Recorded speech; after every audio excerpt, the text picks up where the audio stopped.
No. I know the feeling, it's okay. No problem. That means he likes it. He usually does the opposite. No problem, as long as it doesn't throw anything.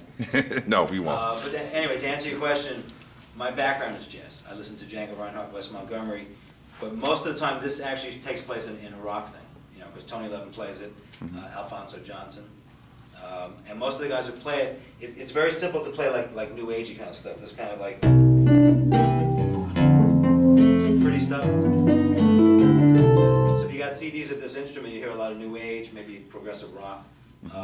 Playing jazz on this is actually difficult, so people stay away from it. Plus, people hate jazz. A lot of people do.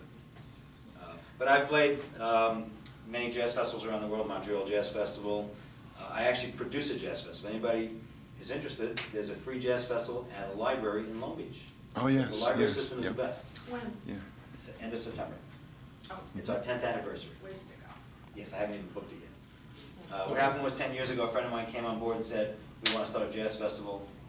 You're the artistic director. Then he left, and all of a sudden it's mine. So for 10 years now, we've had a jazz festival. It's totally free to the public. We have 16 shows in the library.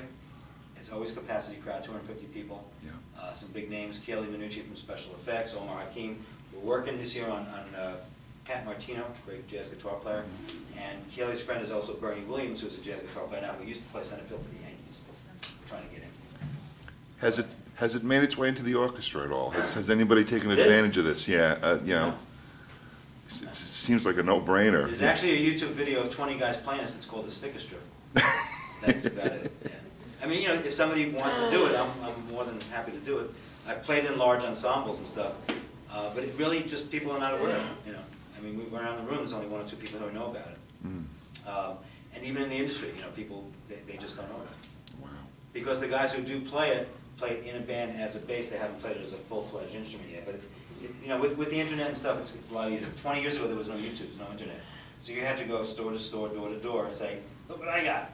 And plus it had no history, so nobody knew how to play it yet. So when Mr. Chapman invented this, he had to figure out how to play it. It wasn't just the instrument.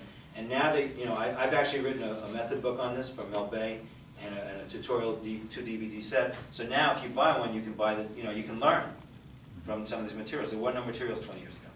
So you just got it. I have to tell you a funny story actually, because most people who buy this don't know what to do with it, they end up putting it in the closet.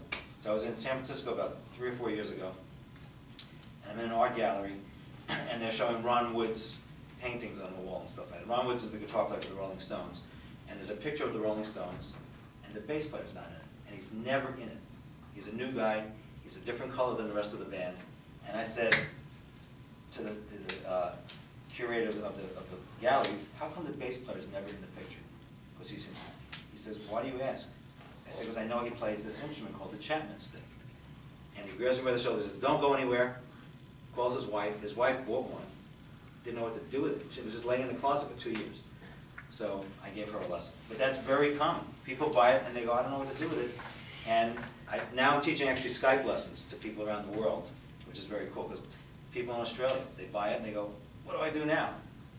And we can give them lessons. So if you do get one, if you have a musical background, because nobody taught me, I figured it out myself, you can learn it, but it's always good to have a guide and have somebody else show you how to do it. And now with the history, some of the techniques, like this thing I was showing before, or playing certain chords, these are all major chords. And if you took a lesson, you find out, unlike a guitar or piano, the shape is always the same. On a piano, you have to do white notes and black notes sometimes, or white notes, a guitar, a G chord, and a D chord are different. This is a D chord, that's a G chord. It's always the same shape, just in different places. So it's actually simple once somebody shows it to you. The light bulb goes off, and then it's just a matter of practicing the technique to do 2 things at one time. So you play a bass line here. There's a chord, actually 3 things. Bass, chord, more bass.